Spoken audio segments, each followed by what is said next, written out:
Joining me now is one of the men who is instrumental in what will be one of the biggest boxing fights of 2026, if not the biggest boxing fight. I have Jas Mathur, who is the CEO of Manny Pacquiao Promotions. Jas, man, I know this news caught everybody off guard from the combat sports world. You were probably one of the few people that wasn't that surprised by it when we all saw it. But what are the vibes like right now? I guess now that the world knows what you knew, how excited are you and the team? How excited is the team to have this on their agenda? You know, I think we have a relief. I wouldn't call it excitement. We're relief. It was a very challenging and difficult task to land this plane, which we were able to do as a team, right? Teams win championships, not a single individual. And we're grateful for having the right partners and the right people on all sides involved throughout. It's obviously it took the world by shock, right? Floyd's unretiring announcement coming out on Friday, then this coming out Monday afternoon, back to back. It's just like, wow. It's awesome. It's a great feeling. It's a great feeling to know that I'm an integral part of something that many have wanted to see and have wanted to try to put together, just because they were fans and they wanted to see this come to fruition. They wanted to see a second rematch between these two happen, right? Fight fans and general boxing fans, enthusiasts, people from everywhere. I think this is going to be something that they're going to remember. I don't think anybody has an idea what they're in store for. It's the first ever sports and entertainment event in the world of boxing that's being put on. And we're just thankful and very grateful to have Netflix as our partner in this. Yeah, absolutely huge stuff. And I feel like, Mayweather Pacquiao is one of those matchups that for the last decade, it was talked about so much that it almost became kind of like a fantasy, like, oh yeah, like it'll never happen. When did it for you kind of exit that sort of realm and become something that could be real? Like, was there a turning point behind the scenes where, I guess, like, how long has this been in the works, and when did you feel like it was actually going to happen? Well, I typically, there was a lot of talk about it for almost a decade to get it done, right? I mean, I was there live in the first fight when it happened, right? I was sitting there. Now, if I go back to then and wondered, would I have a part, or actually would I be quarterbacking this thing to the finish line like what I did here? No, I never thought that would ever happen, right? Not in my wildest dreams would I think that would be the case. But hey, never say never. And literally my whole life is based off of doing the impossible or believing in doing something that nobody else can. So when the talk started, it actually started with Hidden Empire Film Group with Dion Taylor, who was a very close friend of mine outside of anything with business. And he was like, hey, let me just try to shop this thing. And he had a relationship with Everwonder. Everwonder has a relationship with Netflix. And that's how this whole thing came together. Everybody saw the vision. They saw the value. They saw what this could do for culture. They saw what this could do for international, and how far that this can, really not just for an immediate opportunity or for the fighters and what they could do today, but allowing these global household names and brands to now recreate their empires, recreate their legacies, and also create a dent in the streaming world, in the streaming era today, right? Because it's not pay-per-view era. So whatever they did in pay-per-view era, match it, beat it, and outdo anybody and everybody else that's trying, and along with the support of Netflix. Yeah, and how big do you think it will be? Obviously, the first time around, it was the biggest fight in boxing history. It was a different era, though, right? It was pay-per-view. It was massive. When stars were it was a little bit different of a feel. How do you think it will do now? Massive. Yeah. More than what we imagine. It'll beat 106 million. Wow. 100%. I mean, you gotta look at facts, right? I mean, just look at how many people live in Asia, in all of Asia. Look at Manny's cult following, right? Let's just look at Manny. We put Floyd to the side for a minute. Floyd is an international icon too. Now you just look at Manny and look at Asia, and I look at those numbers and how many people would tune in, and look at the Netflix subscriptions in Asia. How many subscribers across every country in Asia? What's the Manny Pacquiao fan base? They don't have to pay extra for it. They're going to tune in. Right there, you've got your count, right? We're not even counting, Floyd's fan base all across the Middle East, North Africa, South Africa, Eastern Europe, Greater Britain, Mexico, Canada, then the United States. I mean, you start Australia, you start adding all of this together. I mean, those numbers are going to go up. They're going to go way up. Yeah, I totally agree with you. And we saw, Netflix obviously dabbling in there with Jake Paul and Mike Tyson. They've got Ronda Rousey and Gina Carano. What's the experience been like working with them? And I guess, how do you see their entry into the space maybe transforming things a little bit? It gives relief, actually, for someone like me. I'm a very structured person, right? So working with Netflix is relief, because you're working with a company that has a team, that has structure, that have a protocol that they follow, and it just makes life a lot easier. Also, ease to the fighters to know that their purses are guaranteed, that the marketing is going to be organized, that the campaigns are going to be second to none, that nothing is going to be done in a cheap manner. So structure is the one word I would say is what is in place, and structure is what you need in order to scale. Yeah, and I'm curious, how difficult was it to get this to be a pro bout? I think sometimes in boxing, right, we have the exhibition thing. This is a pro fight, right? This is a pro fight. Yeah. This is a pro fight. This would have never happened on an exhibition. It would have never happened. Manny would never want to do an exhibition. That's just a no-no when it comes to Floyd, right? It's either a pro fight or it's nothing. And I wouldn't say it was so. Again, it all comes down to how the deal is presented, who is backing the deal, and who are the people involved, and then how many people are involved, right? Just so you don't have any extra pieces that are not needed there in certain conversations. And having Netflix there it saved 75% of our problems, just because we know that it's legit. Yeah. And I guess for Manny, can you kind of bring us in his mind and how he's doing, knowing that he's going to get his second shot at Floyd? I guess, how excited is he? Probably a lot of, not necessarily emotion, but a decade plus of thinking about how he wants that one back.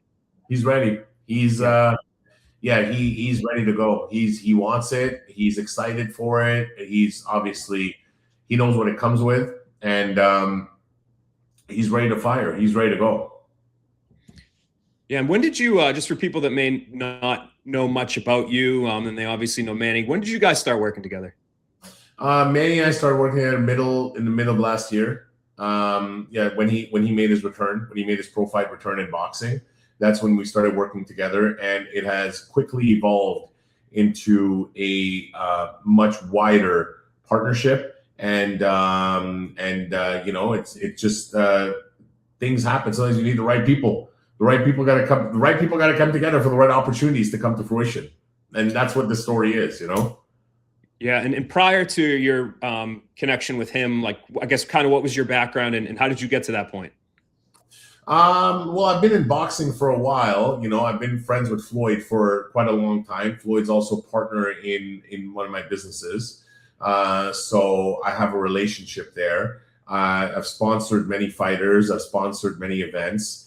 I've also worked with a lot of MMA fighters from Montreal back in the day. So I'm not new to the fight scene. I've worked behind the scenes with a lot of other athletes and celebrities too, as well as fighters, and helping them with their negotiations, business deals, contracts, things like that. So I'm not new to this by any means. It's just I never expected to take an official position and really be doing this like as a main thing. But for over 15 years, I've been doing things, business related things with fighters, with their deals and contracts and all kinds of stuff. So it's not a new game to me. It's just now I'm doing it in a public domain. And I guess to be behind the scenes negotiating what will be one of the biggest, if not the biggest, boxing fight in history, did you enjoy it? Was it more difficult than you thought it would be? You talked about the structure earlier and how that kind of made things a little bit easier on you. I never expect. Look, I don't like easy, so let's make that clear, right? If something is easy, I don't have an interest. I walk away from it.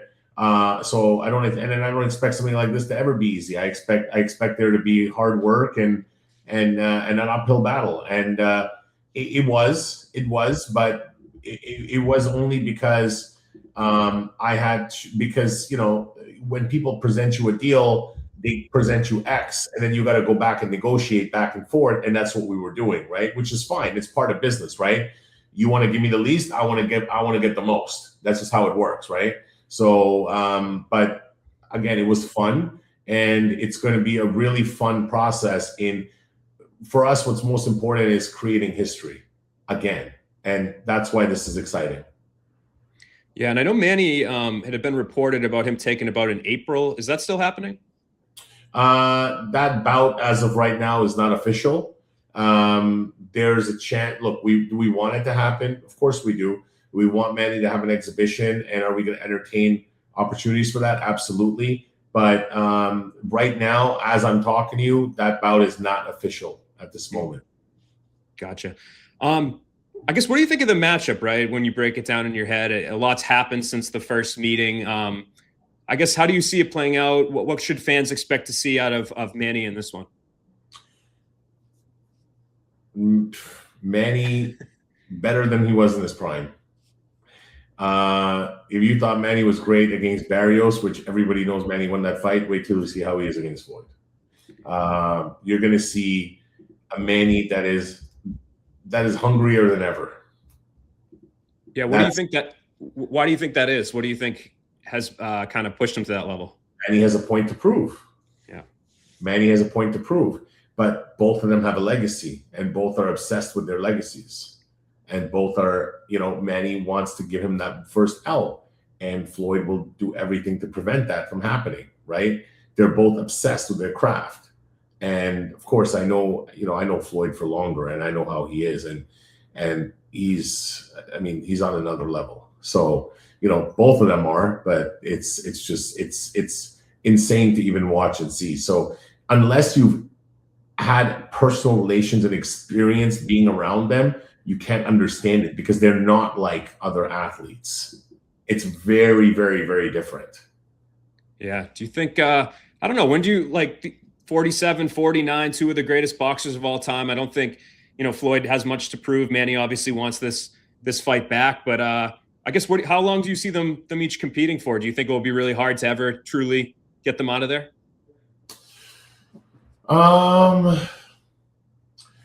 Yeah, of course. I mean, for as far as pro fights, you know, probably a few more years. Like a few more years. Look, they're both young. I mean, don't look at their age. Look at their performance. Look at how they are, right? And then compare them to guys from today. I mean, they'll outlast a lot of today's boxers. So you can't look at their age. They're animals, these guys. I mean, they're on another level. So yeah, I mean, look, if the opportunities present themselves, they're both businessmen, and they're businessmen and they're fighters. So if the opportunity is good and it makes sense and the deal makes sense, they'll go for it. Yeah. And for a fight like this, was the Sphere just a no-brainer? Was there any other considerations for other venues, or was this just made too much sense? No, this makes too much sense, because what we are going to do is make history once again. And the only way to make history is to create a moment.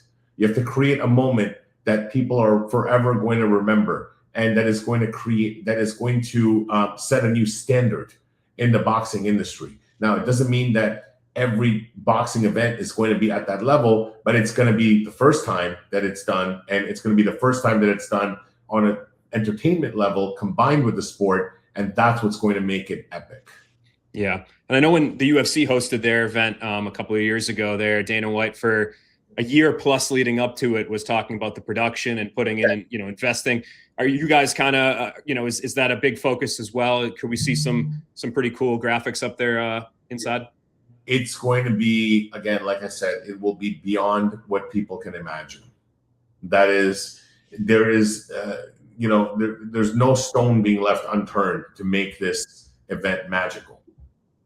Yeah, well, I for one cannot wait. I'm shocked that we're even talking about this. Super exciting times.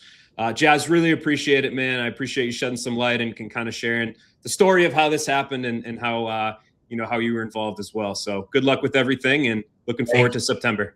Thank you. Good talking to you.